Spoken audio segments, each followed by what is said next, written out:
ఈ దొరసానమ్మ చేసే అకృత్యాల్లో భాగం ఏంటంటే, ఈ పెద్దమ్మ తల్లి గుడి ఏరియాలోనే మనం ఎక్కడైతే ఫైట్ చేసామో, ఎక్కడైతే మొన్నంతా పోరాటం చేసి మా గుడి మాకు కావాలి, మా స్థలం మాకు ఇవ్వండి అని అడిగినప్పుడు ఈవిడికి రిప్రజెంటేషన్ కూడా ఇవ్వడం జరిగింది, నగర మేయర్ కాబట్టి.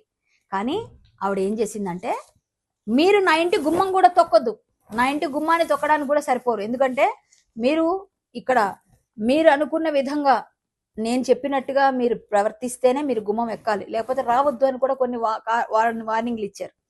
ఆవిడ పెద్దమ్మ తల్లి గుడికి సహాయం చేయదు, కానీ 1500 గజాలు మాత్రం 1993 నుంచి ఇక్కడ మేము రెసిడెంట్గా ఉన్నాం, ఇక్కడే ఉన్నాం కాబట్టి మీరు మాకు రెగ్యులరైజేషన్ చేయాలి. 2023లో రెగ్యులరైజ్ చేయించుకున్నారు. ఎలా చేశారండి ఆవిడకి రెగ్యులరైజ్? 1993 నుంచి ఉంటే చేసేస్తారా? ఈ పెద్దమ్మ తల్లి గుడి కూడా ఎన్నో ఒక 70-80 సంవత్సరాల నుంచి ఉంది కదా, ఎన్నో ఏళ్ల నుంచి ఉంది కదా. మరి అలాంటప్పుడు పెద్దమ్మ తల్లి గుడికి కూడా మీరు ఎందుకు ఇయ్యరు ప్లేసు అని మేము క్వశ్చన్ చేసినప్పుడు ఈ విషయం బయటకు వచ్చింది మాకు.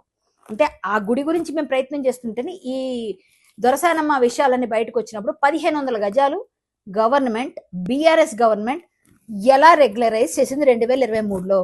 ఈవిడేమైనా ఫ్రీడమ్ ఫైటరా? వీళ్ళ ఫాదర్ ఏమైనా ఫ్రీడమ్ ఫైటరా? వీళ్ళ తాతగారు ఏమైనా ఫ్రీడమ్ ఫైటరా? పోను ఒకవేళ తాతగారి సంగతి నాకు తెలియదు, పక్కన పెడదాం, ఆయన ఉండున్నారు ఉండకపోతే పక్కన పెడదాం, వీళ్ళిద్దరి సంగతి ఏంటండి? వీళ్ళకి ఎందుకు 1500 గజాలు ఎంతకి ఇచ్చారండి? గజం 350 రూపాయలు. ఇక్కడ చూస్తే 350 రూపాయలు ఉంది ఈ డాక్యుమెంట్ లో. 350 రూపాయలు చెప్పిన గజాన్ని పొందడానికి చాలా పేద స్థితిలో ఉన్న ఈ దొరసానికి మన గవర్నమెంట్ 2023లో కట్టబెట్టారు. అంటే 1996 నుంచి మేము ఇక్కడ రెసిడెంట్ గా ఉన్నాం, ఈ ఏరియా అంతా మాదే అని ఆవిడ తెచ్చుకోవచ్చు, ఎందుకంటే నాదే రాజ్యం, నేనే మేయర్ అనుకుని ఆవిడకి ఇచ్చేస్తారా? అంటే అలాంటి వాళ్ళకైతే మీరు 350 చొప్పున ఇస్తారు. పెద్దమ్మ తల్లి గుడికి మాత్రం మేము మాట్లాడితే ఇప్పటిదాకా మాట్లాడరా? అదే ఏరియాలో ఉంటుంది కదా, మరి ఇది ఎందుకు స్వాధీనం చేసుకోవట్లేదు మీరు ప్రభుత్వం? మరి ఇప్పుడు మీరు ఎందుకు స్వాధీనం చేసుకోవట్లేదు? ఈ 1500 గజాలు ఎందుకు తీసుకోవట్లేదు? మీరు వెనక్కి తీసుకోండి. ఈ ఎఫ్ఐఆర్ ఆవిడ మీద అయింది కదా. ఇంకా చాలా చాలా విషయాలు చెప్తాను, ఇది ఒకటే కాదు, తర్వాత చెప్తాను. ఇంకా ఇప్పుడు ముందు ఇది చేయండి ఫస్ట్. ఈ ఎఫ్ఐఆర్ చూసి ఈ ఎఫ్ఐఆర్ లో భాగంగా ఎన్నైతే ఉన్నాయి ఇవన్నీ కూడా ఎలిగేషన్స్, మీరు ఎందుకు ఆవిడ మీద యాక్షన్ తీసుకోవట్లేదు గవర్నమెంట్? అంటే మీరు పదవిలో ఉంటే ఏ పనైనా చేసినా చెల్లుతుంది, సామాన్యులకైతే మాత్రం మేము గుడి కోసం మేము ఫైట్ చేస్తుంటే మా మీద ముందు రోజే వచ్చి అరెస్ట్ చేసి మమ్మల్ని హౌస్ అరెస్టులు చేస్తారు, లేకపోతే మమ్మల్ని కొన్ని వందల మంది పోలీసులు మా కోసం కాపలా కాస్తారు. ఇన్ని జరుగుతూ ఉంటాయి. ఈ మేయర్తో మాత్రం మీరు మాట్లాడి గట్టిగా వెనక్కి తీసుకోలేరా? ఇంత పేద మేయర్. అంతేకాకుండా ఈ దొరసానమ్మ అనుచరులందరూ ఏం చేస్తారంటే, ఒక 10 మంది ఉంటారు. ఆ 10 మంది కూడా అక్కడ చిన్న చిన్న చిరు వ్యాపారులందరూ వచ్చి వారం శనివారం సంత నిర్వహించుకుంటుంటే ప్రతి ఒక్కరి దగ్గర 100 రూపాయలు కలెక్షన్, ఒక 40 వేలు కలెక్షన్ వారానికి. ఈవిడ పైన సరిపోదా శనివారం అనే విధంగా చాలా చాలా ట్యాగ్ లైన్లు పెట్టి పేపర్లలో కూడా పడినా కూడా మనం పట్టించుకోలే.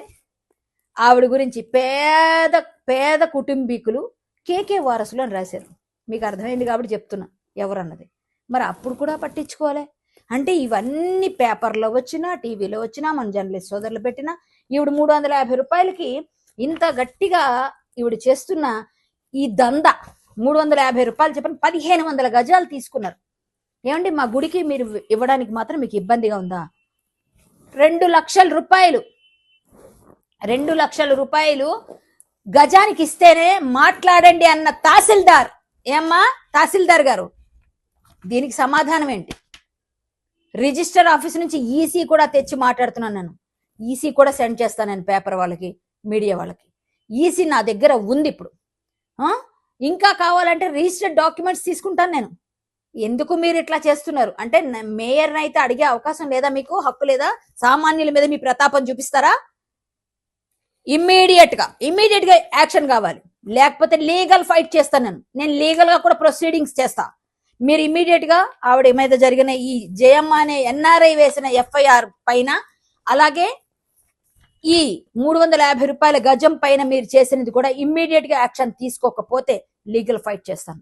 కరాటే కళ్యాణి ఎప్పుడు నిజం వైపే నిలబడుతుంది. మీరు చేసింది నా దగ్గర విత్ ప్రూఫ్స్ ఉన్నాయి. ఈ ప్రూఫ్స్ మొన్ననే నేను పెద్దమ్మ తల్లి గుడి విషయంలో ఆ రోజే నేను బయట పెట్టాను.